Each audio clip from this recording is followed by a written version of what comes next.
नमस्कार, जय हिंद। मैं आपके साथ में आपका दोस्त प्रजापति आरबी सिंह। उत्तर प्रदेश के निकाय चुनाव का दूसरा दौर अब अंतिम पड़ाव में है। आज प्रचार और प्रसार को रोक दिया जाएगा और फिर मतदान करने का समय आएगा और उस मतदान में आपको किसे अपना मत देना है, यह आपको तय करना है। यह आपको तय करना है, आपको यह मत अपने भाई की झोली में डालना है या उन गैर लोगों की झोली में डालना है जो आज तक आपको पूछने तक नहीं आते, जो आपको आज तक तिरस्कार के इस घूंट को पिलाने के लिए लगभग चुनाव लड़ते हैं और चुनाव जीतते ही वह तिरस्कार आपका कर देते हैं। ऐसी इस व्यवस्था का किस तरह बहिष्कार किया जाए, इससे अच्छा मौका कोई और होता नहीं है।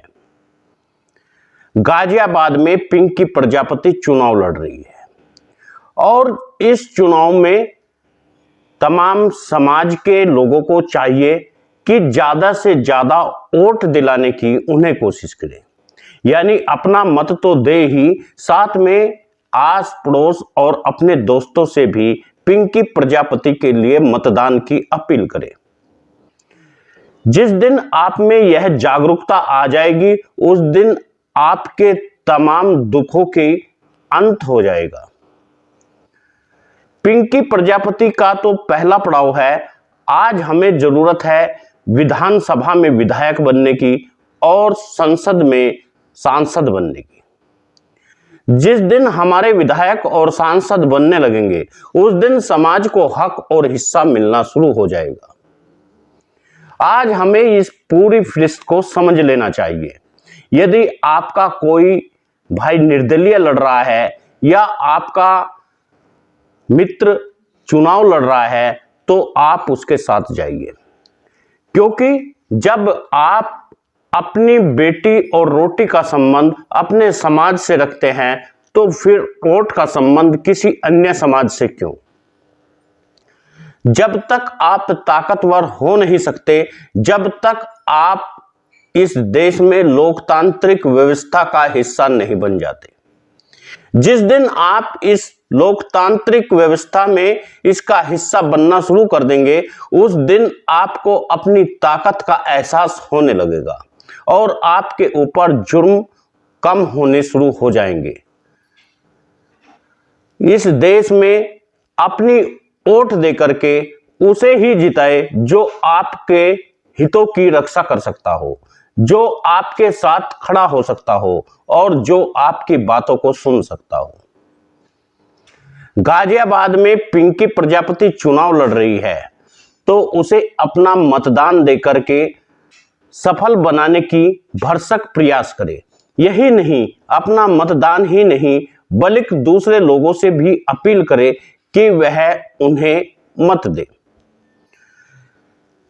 आप इस दुनिया में जो भी काम करते हैं, कहीं ना कहीं आपका एक उद्देश्य होता है कि इस जहां में मैं अपना नाम कर जाऊं, और उसमें अपना नाम करने के लिए आप बड़े बड़े भंडारे देते हैं, बड़े बड़े काम करते हैं, बड़े बड़े भोज देते हैं।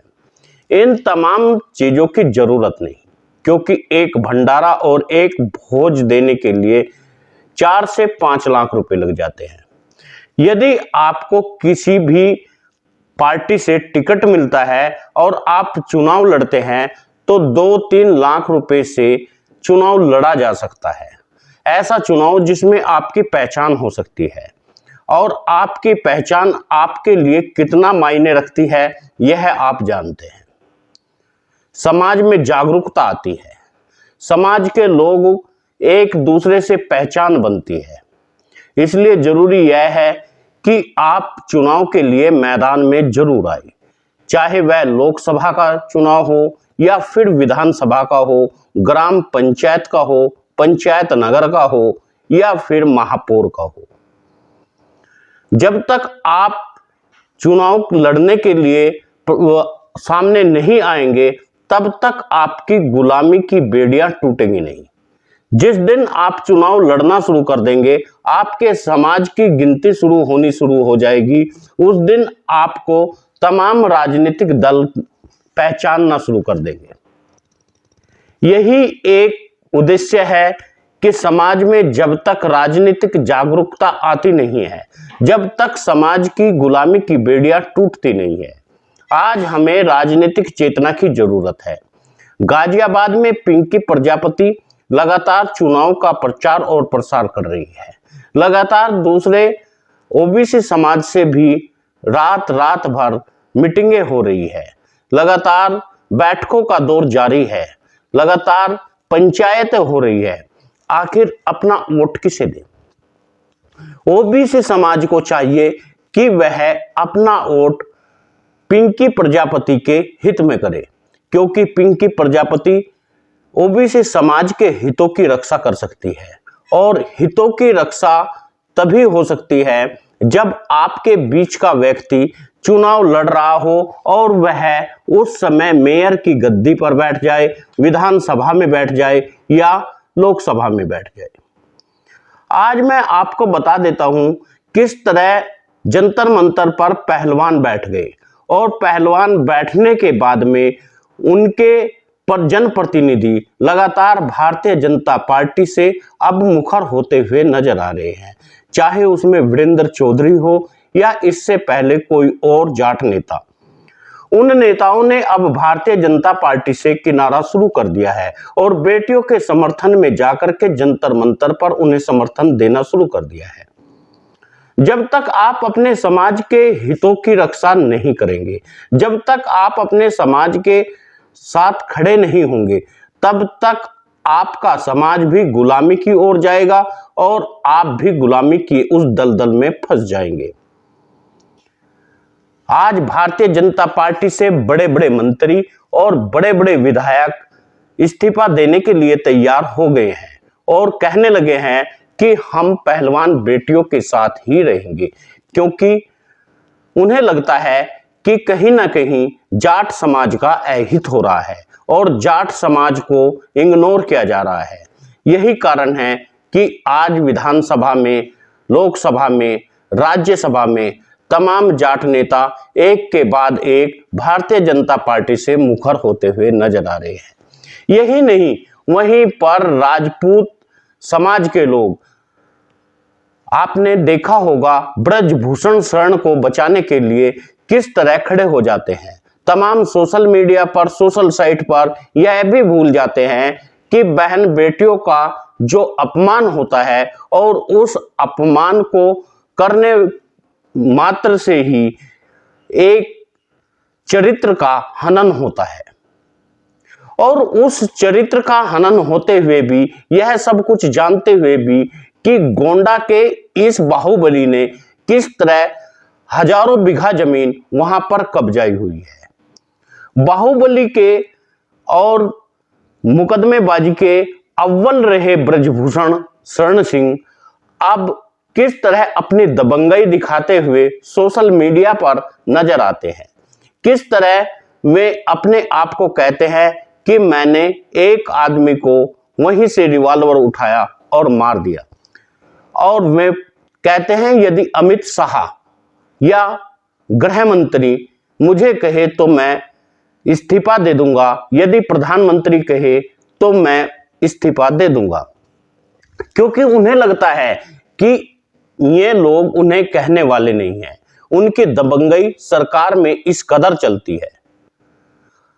लगातार यह राजनीतिक वर्चस्व है। यदि यह राजनीतिक वर्चस्व न होता तो ब्रजभूषण शरण सिंह आज गायत्री प्रजापति की तरह जेल की सलाखों के पीछे होते। गायत्री प्रजापति ने कोई कांड नहीं किया, निर्दोष है, यह तमाम लोग जानते हैं, पूरा देश जानता है, लेकिन जबरदस्ती भारतीय जनता पार्टी की सह पर उन्हें जेल की सलाखों के पीछे ही नहीं रखा जा रहा, बल्कि उन्हें उम्र कैद का भी फरमान सुना दिया गया। यह तब तक चलता है जब तक हमारे समाज के लोग, ओबीसी समाज के लोग एक मंच पर नहीं आ जाते, एक पटल पर नहीं आ जाते। जिस दिन एक पटल पर खड़ा हो जाएंगे उस दिन इन सरकारों की नींद हराम हो जाएगी। आज अपने लिए यदि आप कानून बनाना चाहते हैं, अपने लोगों के लिए यदि कानून बनाना चाहते हैं और उनके हितों की रक्षा करना चाहते हैं, तो आपको चुनाव लड़ना होगा। मत कराइए आप कथा, आप मत कराइए सत्यनारायण की कथा, आप मत दीजिए भंडारे, आप मत कीजिए बड़े बड़े समारोह, केवल चुनाव लड़िए। जो पैसा आप इन तमाम समारोह पर खर्च कर रहे हैं, जो पैसा आप दान पेटियों में दे रहे हैं, जो पैसा आप मंदिरों में बर्बाद कर रहे हैं, जो पैसा आप यात्राओं पर बर्बाद कर रहे हैं, उस पैसे को आप चुनाव में लगाइए। जब तक आप चुनाव नहीं लड़ेंगे, जब तक आप लोकतंत्र की व्यवस्था का हिस्सा नहीं बनेंगे, जब तक आप संवैधानिक पदों पर नहीं बैठेंगे, तब तक इस समाज के हितों की रक्षा नहीं हो सकती। आपकी जनसंख्या के अनुसार इस देश में कम से कम 20 सांसद होने चाहिए, क्योंकि प्रजापति समाज हर स्टेट में रहता है और हर स्टेट में से एक सांसद और हर जिले से एक विधायक जब तक आप बना नहीं लोगे, तब तक आपके हितों की रक्षा नहीं होगी और न ही आपको कोई पूछने वाला। आज गाजियाबाद में चुनाव लड़ रही पिंकी प्रजापति को यदि आप सपोर्ट कर देते हैं, यदि आप उनके साथ खड़े हो जाते हैं, तो आप महापौर की उस दौड़ में आगे निकल सकते हैं जहां आप पहुंचने के लिए असक्षम हैं। यदि आपने यह वोट किया तो आप महापौर भी बन सकते हैं गाजियाबाद की। यदि आप महापौर बने तो आप ओबीसी वर्ग के तमाम लोगों की हितों की रक्षा कर सकते हैं। आप नगर पालिका में, नगर निगम में और नगर पंचायत में तमाम लोगों को उनके हिस्से की तमाम सुविधाएं दे सकते हैं। इसके लिए आपको प्रयास करना होगा। यदि आप चाहते हैं कि ओबीसी वर्ग, प्रजापति समाज एक पटल पर आकर के अपने हितों की रक्षा के लिए अपने बहन और भाइयों को अपना मत दे, तो आप वीडियो को शेयर जरूर करें। यदि आप तक अभी ने न्यूज चैनल को सब्सक्राइब नहीं किया है तो सब्सक्राइब कर लीजिए, ताकि हर खबर आप तक पहुंचती रहे, हर घड़ी आप तक हर खबर जाती रहे।